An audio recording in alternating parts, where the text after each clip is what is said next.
All right. So we are right at 8 o'clock, and I want to thank Rich Jacobs for joining us tonight for the education.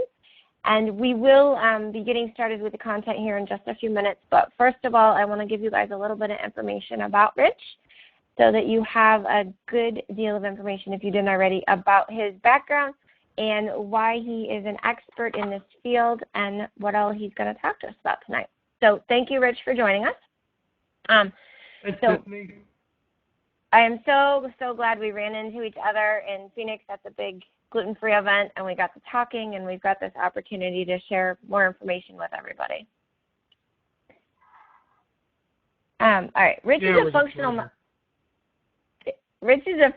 medicine practitioner who moved into functional medicine after dealing with his own health issues that doctors didn't have an answer for other than drugs for the symptoms. Now Rich focuses on finding the root cause of common health issues and holistic healing, and even healed himself holistically. He has a master's in science and has gone through the various functional medicine programs, such as the Institute for Functional Medicine, Functional Diagnostic Nutrition, and the Kalish Institute for Functional Medicine. He's the owner of My Health Detective and can be found at myhealthdetective.com. The other thing I want to point out is I actually love the quote in his emails. At the very bottom of his signature line, the quote says, "The doctor of the future will give no medication, but will interest his patients in the care of the human frame, in diet, and in the cause and prevention of disease." And that was Thomas Edison. So even back then, hundreds of years ago, Thomas Edison was thinking about health and holistic healing. So thank you for joining us tonight. I am excited to learn about the Big Five and more details around that. And I'm sure our people on the phone are. If you are on the phone and you've not muted your line, please do that.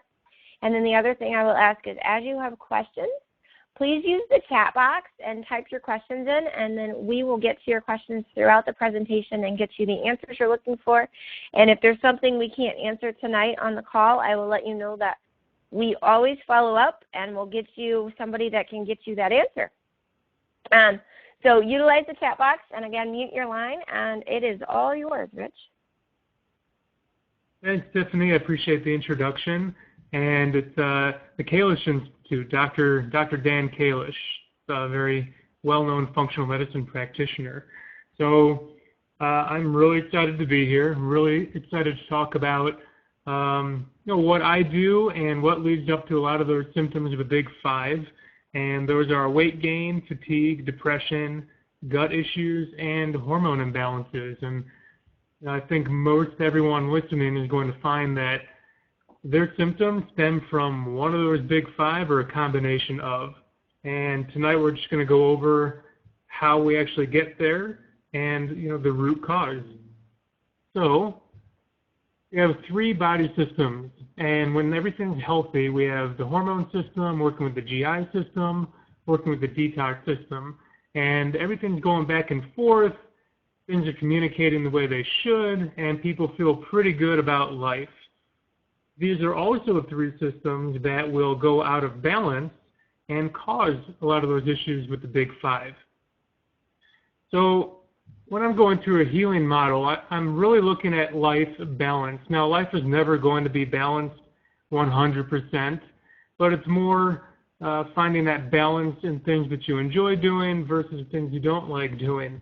And some of the things we talk about when achieving life balance and dealing with mental and emotional triggers, we want to think about diet, sleep, exercise, and recovery, and basically, gluten-free, obviously here tonight with the gluten-free mom, blood sugar control, stress reduction, sleep, and exercise. And these are some of the big things I talk about that are going to relate to these symptoms: adrenal stress, female hormones, leaky gut, enzymes and probiotic, yeast overgrowth, and liver detox. So all these go in relationship to the healing model. So causes of hormonal imbalance. Oops, I didn't hit inflammation there on the slideshow. That's always fun. So number one is going to be emotional stress.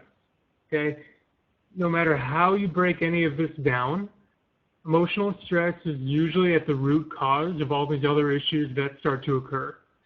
Now, that doesn't mean that if you just fix your emotional stress, everything will go away. I mean, it might eventually, but ultimately, if you've already done the damage, then now we need to fix that damage. And if you don't fix that emotional stress, the damage will keep reoccurring. The other major factor is dietary stress. So if you're eating gluten or sugar or GMO corn, soy, things that could be very inflammatory to the body, is going to cause more inflammation, which can cause hormone imbalances and then cause all the, the big 5 issues. And then pain, and there you go, hidden inflammation. Just a little teaser there for you. This is the area that I really love to work in, because that hidden inflammation is really what I'm looking for. This is what people have gone to their medical professionals for, what they've seen probably different specialists for, and nobody can find a problem with them. And this is where I love to look. I'm looking for that hidden inflammation found in the body, whether through hormones or gut or the detoxification system, and I use my various tools to figure that out. So the types of stress, we have cause for dysfunction, the mental emotional, which is a little bit of a review, because we're going to have a test at the end. So how we perceive an event rather than the event itself is most important in generating a stress response. Meaning, if I'm sitting on my couch and I'm thinking about the horrible thing that happened to me 3 weeks ago, that's actually going to have the same hormonal response as if I was getting chased by a tiger. The body doesn't know the difference between the two. If you're thinking stress, then your body will react stress. Imbalanced blood sugar control. So this is a huge part of the dietary segment, right? I know I hit dietary stress, but that blood sugar control going up and down, really causes havoc on the body, and that dysregulation with insulin and cortisol is what pushes the hormone system down into the dumpster and then causes a lot of those hormonal byproduct issues that would occur, for example, PMS or menopause or low libido, fatigue, all related to hormones. And then, of course, the pain and hidden inflammation, and I could talk about that one for days. That's going to be anything gut-related, usually. Okay, so most common cause of health problems, usually precipitated by one of the following events. If you haven't understood where all this comes from yet, this should help a little bit more. So death, divorce, childbirth, overwork, that can go further, debt, getting good grades as a 14-year-old, learning how to drive as a 15, 16-year-old. All these things can be hugely, hugely stressful, and it affects everyone differently. Remember, it's all on how we perceive it. And so once you have one of these events occur, which, by the way, it could happen in 3 weeks, or it can take 10 years for you to feel the effects of these events. Everyone responds differently. But first, we're going to have a stress hormone increase. And that's where you're going to see cortisol go up and respond to your stress. That's normal, and that's okay. And I think in a couple of slides forward, I'll have some biochemistry to look at, but we'll dumb it down. I shouldn't say dumb it down. Make it simpler, right, so everyone can understand. And what happens is that when that stress hormone increases and doesn't go back down, that causes the issues. And when I say go back down, I mean go back down to the normal level, not go back down because it's been high for so long that the body is failing. So when that happens, you have a decreased immune response. Okay? With that decreased immune response, you now enter into the GI land, right? If your immune system is failing, you are now allowing GI pathogens to get in. You're allowing food intolerances to occur. This could be people that were never allergic to dairy in the past, and now they are allergic to dairy. Yes, that can be related to other stuff. That's just an example. Gluten intolerance. since we're talking with a gluten-free crowd, or a gluten-conscious crowd anyway, a lot of us probably didn't have issues with gluten early on. And not to say that that's okay, because we know that gluten is related to over 50 autoimmune diseases at least. But more that you didn't have any symptoms immediately following. And then after stress builds up from that death, can you see that pointer up there? Up here, we kind of follow down the path, decreased immune response. Now we pick up a pathogen, we have food intolerances, and what's that, leaky gut? That's a big term right now. I think it's getting tossed around a lot more, which is great.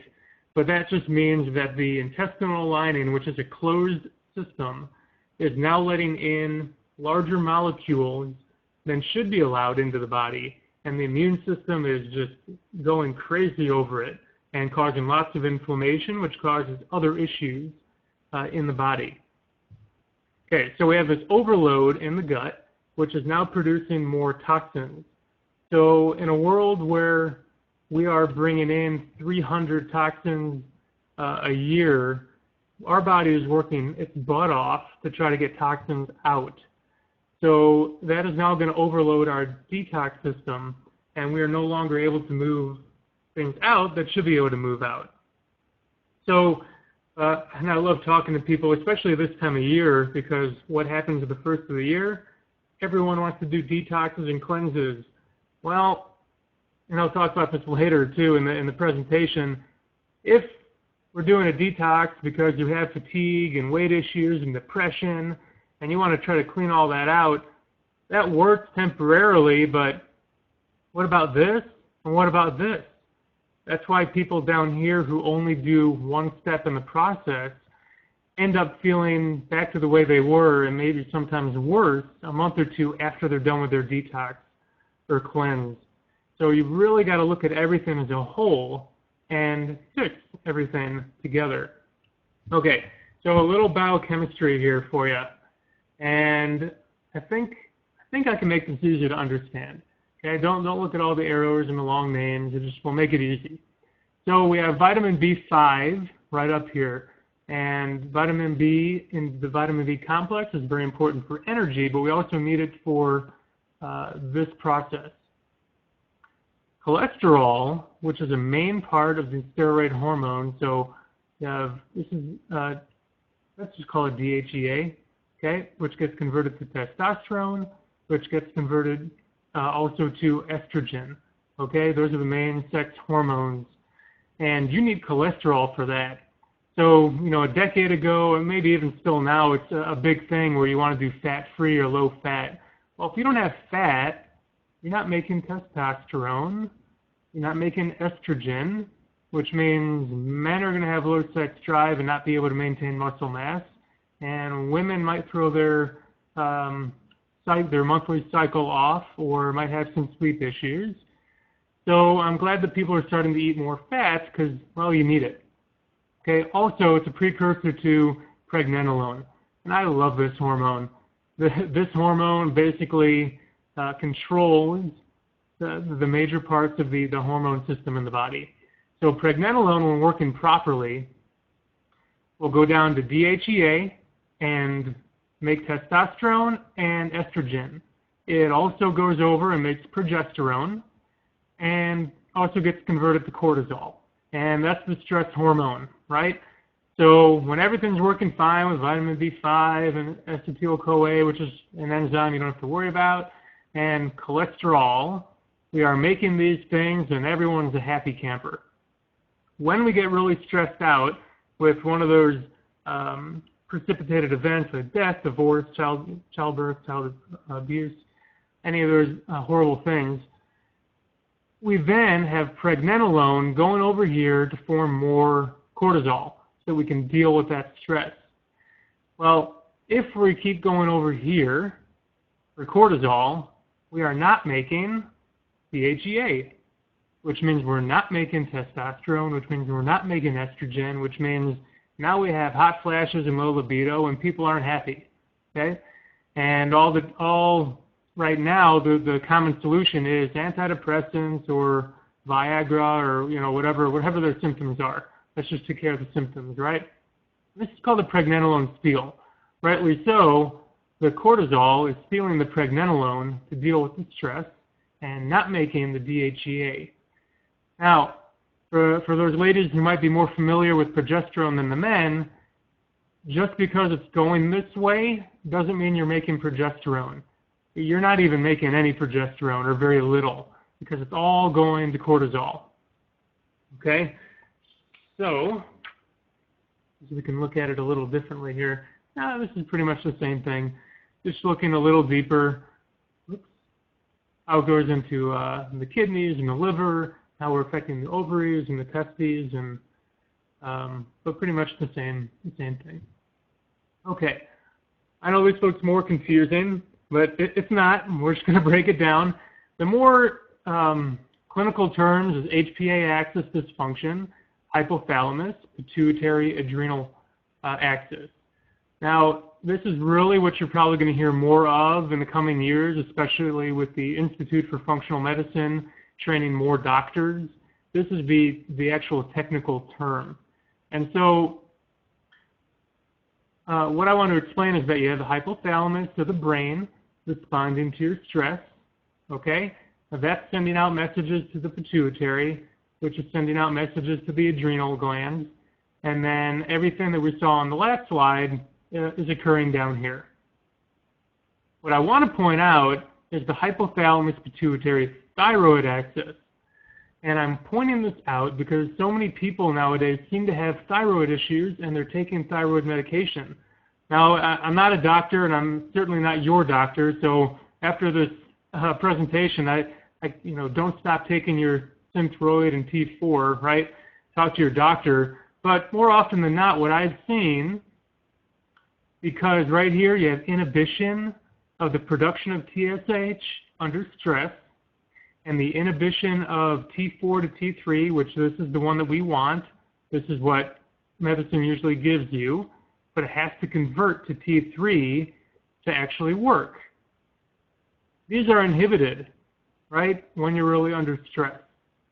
And that's okay, normally, because when you're under stress, you want your metabolism to slow down, and you want to deal with the stress. But that system is made for short-term, like getting chased by a tiger instances, not for 10 years, okay? And this is where we have trouble right here. So a lot of times I see once we fix that over there, this over here goes back to normal. Okay, I know there's a ton of information. Oh, I guess before I keep going, I'll review the normal menstrual cycle really quick, only because it's still hormone related, and I know we'll take some questions right after this hormone part. But this is just really exciting to me. I love this part right here. So basically, when I'm dealing with female and their hormones, oftentimes because of PMS and sometimes with infertility issues, I'm looking right in here through a lab as to what's going on. Okay, I want to make sure that our estrogen is spiking when it should, and then coming down, and then there's a progesterone response. So thinking back to the other slide, there's progesterone, there's estrogen. If estrogen is not being made or if it's out of whack, that is going to affect menstruation. There's progesterone. You remember that. If you're under too much stress, the pregnenolone is going right to cortisol and not progesterone. So now we're not making this. And so this can cause a lot of issues with PMS. In fact, I have a list right here. So female hormone imbalance, you have the fat, fatigue, depressed, and those three right there are the top three in the big five that I work with. And of course, we have the chocolate cravings and food addictions, and this is my favorite one right here. Alcohol use with wine to relax your cramping. But I just recently heard, actually from Dr. Kalish, that they're showing some relationships between red wine and women feeling good, because the red wine actually helps to support the estrogen balance, but not in a good way. That's pretty much the only thing keeping women from falling apart is that red wine. So if you need that red wine every night to feel good, then there could be something else going on. So Tiffany, do we have any questions so far? All right. So you guys, again, if you've got questions as you're going along, put them in the chat box, and we're going to answer those throughout the training. What I did find interesting, Rich, is I had infertility for 14 years before it was finally diagnosed as autoimmune conditions, and not really infertility, but the autoimmune was causing it. But what they found when I was going through infertility treatments is my body had actually stopped producing progesterone at all. So that whole segment that you were explaining, it kind of was like, oh my gosh, it ding, really ding, real. ding. So yeah, it kind of set up so that whole reminder. Yeah. Well, sorry for the reminder, but I'm glad it all worked out in the end. Yeah. Yeah, so you're a great example of how stress and stressors, whether it's emotional or dietary, interferes with that system and then throws the balance off enough to where you are, infertile. And, modern medicine just labels you. They label you instead of trying to figure it out. But, we talked, and it's great that you figured it out. Yeah, definitely. Okay, I don't see any questions, so do you want to continue? Absolutely. Boy, I'm explaining it that well, huh? Okay. So if you remember on the slides previous, I had hormone imbalance, and then I showed how the hormone imbalance leads to immunity or lowered immunity of the gut lining. And so that's actually called SIG-A. That's short for secretory immunoglobulin A. It's a mucous membrane, and it's on the surface of pretty much every part of your internal system, from your nose down to your anus. So anywhere where there's a mucous membrane, this guy is there. And it's providing immunity against antibodies that want to try to get in. Okay? And so it's the first physical barrier of defense, protecting against pathogens like parasites, bacteria, yeast. And so this can actually be measured in a lab. And if I see if it's too high or too low, then there's probably something going on or something already happened, and the body can no longer deal with the infection. And so SIG values will be high in GI problems in early stages and low in chronic GI conditions, meaning probably had it for a long time, and the SIG-A is no longer able to adapt to the situation. So one of the most common reasons for abnormal SIG-A is gluten sensitivity, which we're going to discuss next. So gluten intolerance. Now, I love this subject because it's a hot topic, and it's just fun to talk about and fun to debate because some people still don't think it's going on, but it's a genetic autoimmune disorder that destroys mucous membrane tissue and creates an overlaid permeable GI tract. Well, what the heck does that mean? And I'll show you some pictures. What that really means is that it's going to break down the lining of the gut. And according to Dr. Tom O'Brien, this is happening in almost 100% of the population. It's just that not everybody has symptoms either right away or ever, or things that they wouldn't think about linking back to what they have. Potentially affecting 1 in every 133 people in the U.S. It is definitely chronic. It could be inherited, and if it's untreated, can ultimately lead to malnutrition. And I can, from personal thought, I did have this issue where I still am a weightlifter, and I love working out, love putting on muscle, love getting stronger. And there was a time where I was just mediocre. Things were not moving anywhere. And then I removed gluten, and things seemed to feel better. I must have been absorbing better after I removed gluten. So it's also common in those with alcohol and food-related disorders, meaning like alcoholism. So gluten intolerance, it's the result of an immune-mediated response to the ingestion of gluten. Gluten can be found in wheat, rye, barley, and it damages the small intestines. Okay? So symptoms of gluten sensitivity a lot of times is unexplained fatigue, weight gain, digestive problems, depression. Do any of those look familiar to the big five that I typically deal with? Yeah. So even more recent studies are showing that 1% or 3 million Americans have celiac disease, and that's the most extreme manifestation of gluten intolerance. So that leaves about 97% undiagnosed. So it's not that there aren't more people that have that, it's just undiagnosed. And personal history and family history reveals the likelihood of gluten intolerance. So if you do a little more research, there are actually some genetic lines that are more prevalent to being gluten intolerant, like the European English, Eastern European Jews.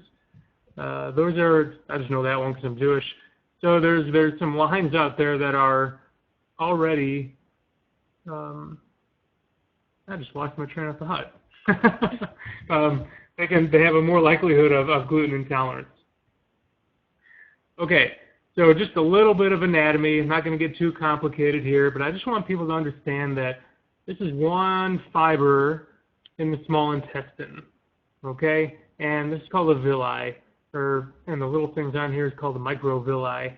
And these are the guys that bring in all the nutrients that we need to survive and to rebuild.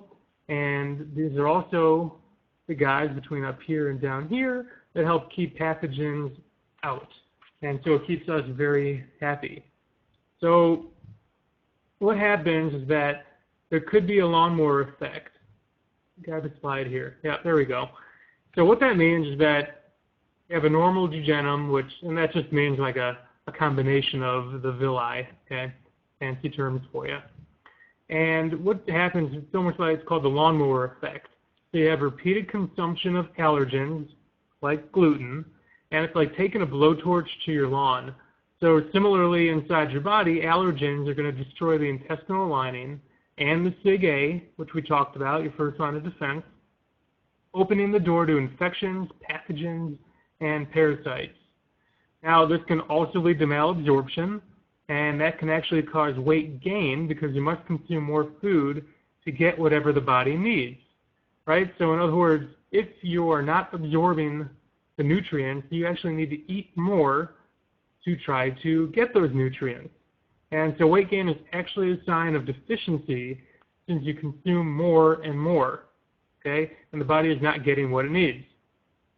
Once you consume a glycemically balanced, nutrient-rich, allergen-free diet and the body is nourished, cravings disappear and a lot of those symptoms disappear, like the weight gain. So the three contributing factors. So in order to be gluten intolerant, a patient must have the gene for gluten intolerance. There you go. I knew I had that in there. English, Irish, Scandinavian, Scottish, Eastern European most commonly. You actually have to have sufficient gluten in the diet. Now, and if you've listened to Tiffany in the past, you should know that the gluten is in everything now. Gluten is characterized as wheat, barley, rye, and one of those are always going to be in a processed food as some kind of a filler. And that's really unfortunate because I don't think we need it. The other thing is going to be triggers such as physical trauma, severe emotional stress, and I'll tell you, this is what happened to me and caused the big downhill spiral that I went into. Surgery and infection. So you have to have one of these, and you have to have this, and you have to have that. So I think all of us probably one time or another have had that, and that could be a divorce, that could be losing your job, that could be going into debt. I mean, anything emotional, right? Not just I broke up with my girlfriend. It can be anything. And any of these, or all of them, can really cause the body to start breaking down. Okay. So before we get into addiction, are we good still? Any questions? Yeah. We are good still. So, ladies, I know you guys are on the line, so if you do have questions, feel free to stick them right there and we'll get them addressed. Cool. You're doing a great job, Rich, explaining, so this is good. Cool. Okay, thank you. So chemistry of addiction. So I bring this up not because I'm an addiction specialist, because I'm not, but when I work with people, and when people are actually working with themselves before they work with someone else, you have to know that addiction could be a big part of what's going on.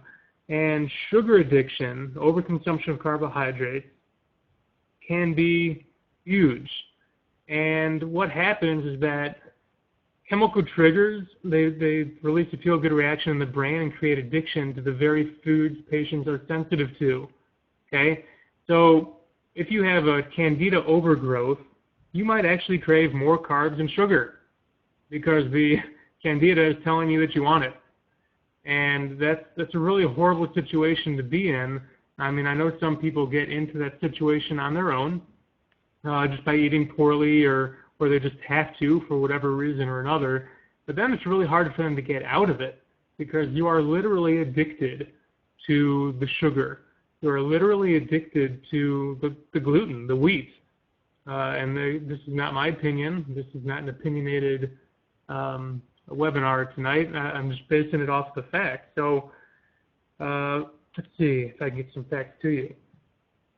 So there's a study done, Allergic Addicted Alcoholic, by Theron Randolph and Herbert Karoulis. And a study of 422 alcoholics showed that most were allergic to wheat or rye. So the body reacts to substances to which it is allergic by producing its own addictive narcotics, the opioid endorphins, which create a feeling of euphoria. And it's a horrible spiral for people to be in, and I have to sympathize a little bit. I know that a lot of health professionals blame it on the individuals for their weight gain, and it might have been their fault in the beginning, but they certainly don't want to be that way. And it's a tough thing to get out of. So, well, how do we start doing it? Start getting out of it with a healing diet. And that's going to be a diet high in protein. Now, I said high in protein, not only protein, okay? Non-starchy vegetables and healthy fats. And this controls insulin and glucagon levels. Glucagon is just another hormone related to insulin and the relationship to cortisol. And so we're looking at that nice little plate there of chicken and vegetables and then healthy fats. Okay, it's probably olive oil or sesame seed oil on there. Food allergies and gluten intolerance can create tissue damage in the intestines, right? We know that already. So if you want to heal, we need to avoid that. And we want to have these healthy kind of plates, meals in front of us. Now, following food rotation and eliminating the gluten and dairy can relieve a lot of the symptoms. And, you know, nowadays, when I'm working with somebody, they will eventually go gluten-free and probably dairy-free. It might not happen right away because, like I just said, people are in a bad addictive state and they're just not doing well. So I might not throw that at them right away. It might be a month or two, but, you know, when they're feeling better after working with me, that we start to incorporate this. But that's up to me and the client patient to decide, and that's where the art of coaching comes in. But this, a food rotation diet just isn't really talked about that much. And hopefully it will be soon, you know, more in the trend of talk. Well, I don't know what's going on. The desert weather. I'm not supposed to be so hot out here right now. I can't think. Okay. What that means is do not have chicken for lunch and dinner 5 to 7 days a week. You're eating the same thing over and over and over again, and that can create another allergy or intolerance. That's more than likely what happened to you in the first place, well, to all of us, with gluten, because they started putting it in everything. So, food rotation diet means on Monday for breakfast, have eggs and bacon.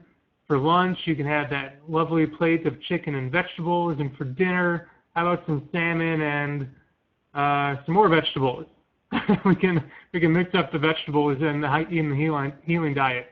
On Tuesday, you're going to have, let's just say, turkey sausage, and for lunch, you're going to have steak and vegetables, and then for dinner, how about you go crazy and have a bison burger with no bun, of course, okay? So that's how you rotate. You just had 6 different meats in 2 days, and then you just stack on top of that. And trust me, no, it doesn't all taste like chicken, but a lot of it tastes like beef, and there's definitely a lot of different fish out there that you can use. So a lot of variety. I highly recommend that you rotate your diet. So healing diet guidelines, this is just pretty much what I give my people. Eliminate gluten, soy, pasteurized dairy, sugar, hydrogenated oils. Alcohol, coffee, soda, NSAIDs. You know, of course, the NSAIDs, if you're on it by your doctor's orders, you have to talk with him or her first. Foods to include, and you'd always want organic if possible. If you can't afford organic on everything, I love this app by ewg.org called The Dirty Dozen. That's a free download on any smartphone. I actually used it today when I was at Costco because I wanted to see if broccoli was on the list of the Dirty Dozen, meaning if it's in the Dirty Dozen, you should buy that one organic. Well, it wasn't on the list, so I bought a big thing of broccoli. My wife will be thrilled. Protein, you can pretty much have all the proteins. Cheese, here we go. That would be a little more limited depending on the individual. If you're going to have cheese, you want to keep it to the hard cheeses like cheddar. Some soft cheese, hard cheese, cheddar, Parmesan. Those are the good ones that you can probably get away with and be okay. Vegetables, fruits, maybe not in the beginning. That's to talk to your practitioner about. Gluten-free grains. I would also talk to your practitioner about that as far as putting those in. Sometimes I eliminate those because they can still be inflammatory. Beans, potatoes, sweet potatoes, yams, and that's going to be a little further down the line because those are starchy, right? So you gotta earn those back in. I love these fats. It looks like I forgot to put one in there. I love ghee as well. Ghee is a really good fat. Really tasty as well. So if I suspect you're gluten sensitive, and then based on a questionnaire and family heritage and your symptoms, and if we do some lab work, I usually suggest you do a program like this for about 2 months, and then at the end of the 2 months, you can go ahead and load up on gluten just to see how you react. Usually after people do this, they don't want to eat gluten again, but that's okay. I was a hard learner, so I understand. And then usually 60 days is long enough for inflammation to die down. And people just feel so good after doing this that they don't have that addiction to gluten. They don't really crave all the sugars all the time. So, it really works out very well. I used to do some food allergy testing, and quite honestly, they're really unreliable. And a lot of it is so flawed, and I know a lot of doctors and practitioners do it, and then the insurance might cover it, but it can just be really confusing, and it can make some people really, panicked, like, I can't have my favorite food ever again. That there's no reason to overreact. Just do a healing diet for a bit, and then we can move forward and see how you do. Okay, so the gluten-free diet, I wasn't even going to go through the list on this because I'm assuming that most everyone listening knows, but no wheat, rye, barley allowed. Notice improvement after probably 60 to 90 days of going on a gluten-free diet. And then, rotation diet, right? Throw that in there for the best clinical outcomes. And these can be safe for a lot of people. I've met some people where rice is an issue or buckwheat or corn is an issue, but you can just play with it. Oats as well. If you are going to go true gluten-free, you want to get gluten-free oats just to be safe because they're usually processed in the same facility as wheat, unless otherwise noted. So according to the research, 90% of gluten-intolerant people are okay with the oats. 2% react poorly. I think I'm one of those 2%, unfortunately, because I just like oatmeal. Okay, dairy-free diet. Want to avoid the creams, cheese, except for the cheeses we talked about, ice cream, all the good stuff with all the sugar. Yogurt could be talked about. That depends on the individual. It has to be the good kind of yogurt, not the commercial kind. And then unpasteurized or raw dairy. That's really hard to find, but this is the dairy that our grandmothers used to drink, right? And they were all okay and had better health than I think most of us now. And here we go. Threw that in there down here, the ghee. So I do like ghee, and then some of the yogurts are okay, and some of the cheeses that we talked about. Okay. So what the heck does all this mean? So I correct the body systems in the order the problems occur. Take a deep breath. We're done with all the hard stuff. Now I'll just tell you how you can get better. Okay? So it all starts up here. Stress management, healing diet, spiritual, emotional, exercise, and sleep. Okay? These are all the things that we want to start addressing to start healing the adrenals, female hormones, and thyroid. Okay? We can use natural nutrient replacements, amino acids, EFAs, that's a fancy term for fish oil, and different minerals. So what I didn't put on there are, I sometimes use some bioidentical hormones, and that's not actually using hormones. Okay, these are supplements that mimic hormones without all the nasty side effects. So it's actually pretty cool. So also on that note, when I test, as far as doing lab work, I also do labs in the same order that I treat. Okay, because it only makes sense. If you have a problem here, you might have a problem here. Or if we find, well, we'll get down here in a second. Okay, the GI, right? We want to test the GI. If there's a problem here, you most definitely probably have a problem up here. Okay? And we want to treat the leaky gut with probiotics. We want to clear those parasites out and the bacteria and the yeast. And then we want to look at the detox system, and we want to support the liver cells, detox pathways, maybe do a heavy metal detox if you were exposed to those as a kid or even as an adult, depending on where you work. So the way this works is that you don't have to do all the testing right away. On a side note, I prefer it because I think that you're going to clinically get better faster if I can see the whole picture all at once. But you don't have to. We can just start right up here and get you started with like an adrenal program, and that's where you're going to start feeling better. A lot of those hormones for the females, the female hormones are going to start feeling better. A lot of people even start to lose weight, not saying because it is because of thyroid, could be inflammation, but it could be. And then we want to start up on the next body system after getting started on the adrenals. And I do this for most everyone anyway, because once you start treating this down here, that's going to cause a lot of stress on the body. And if we haven't addressed this up here yet, then that extra stress is going to make people feel even worse. And oftentimes, they just don't want to continue. So I just don't do that anymore. We work on this for about 2 months, and if they're really aggressive people and they're down for whatever, they don't care. Start up here, build the foundation, then we start working on the GI, and then we start supporting detoxification so that you can start cleaning all that stuff out, right? Everything's connected.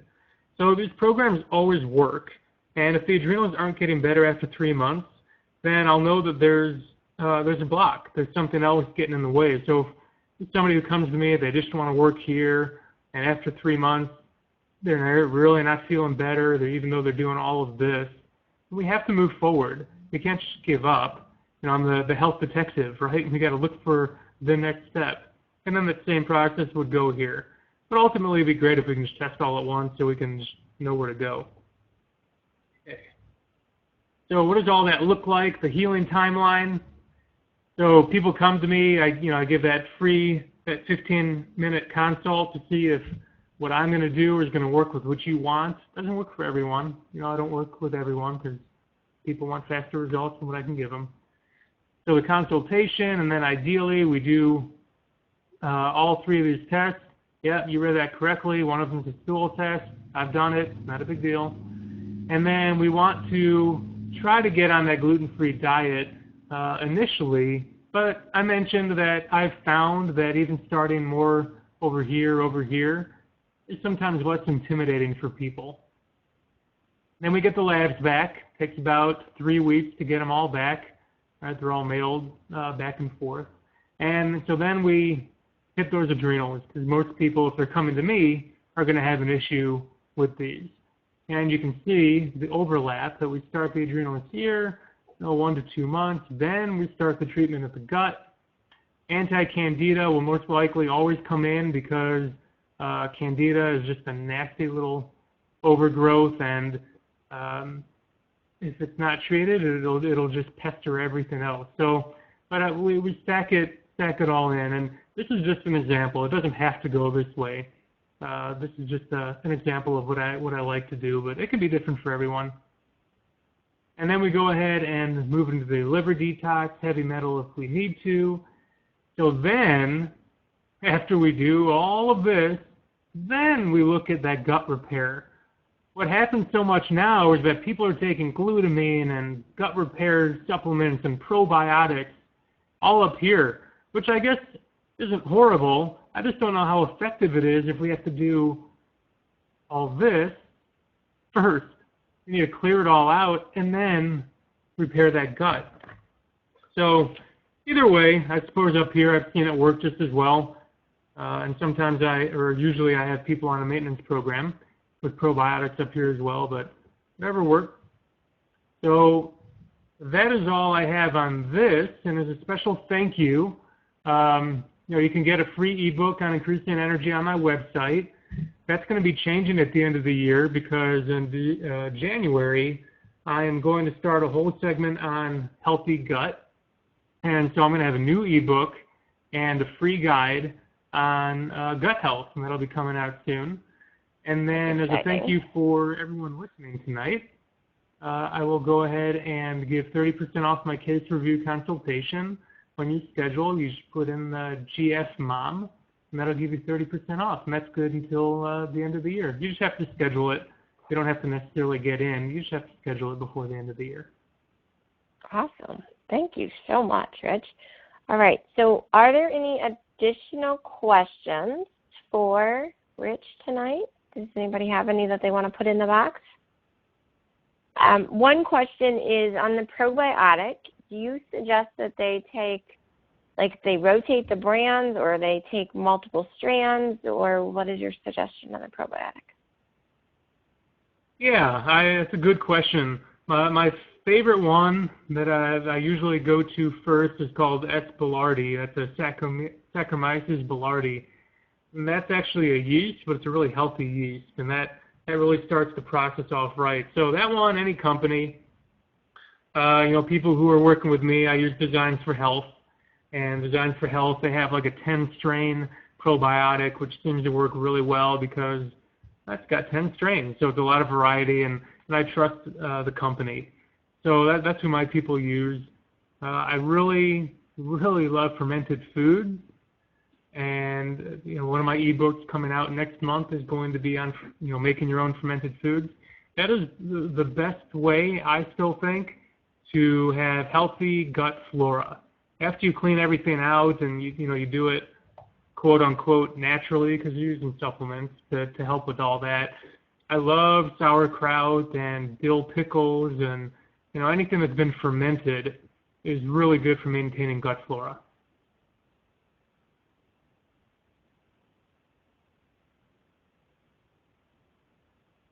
Did I lose you? Awesome. No, you didn't lose us. I put you on mute for a second. Okay, so I don't see any other questions at this point. I do want to thank you so much for doing this, and I do want to let the participants know that we did record this. You will be getting a recording. And if you think there's somebody else in your life that needs this information, I want you to feel free to share the recording with them when you get it. Feel free to forward that email, okay? So thank you, Rich, for taking the time, for doing all of this for us, for giving us the education for this month, and we truly appreciate it. Oh, thanks so much for having me on, Tiffany. It was fun. It's exciting. I love talking about this, and if I can help a few people out, that'd be great. Awesome. All right, I'm going to stop the recording now.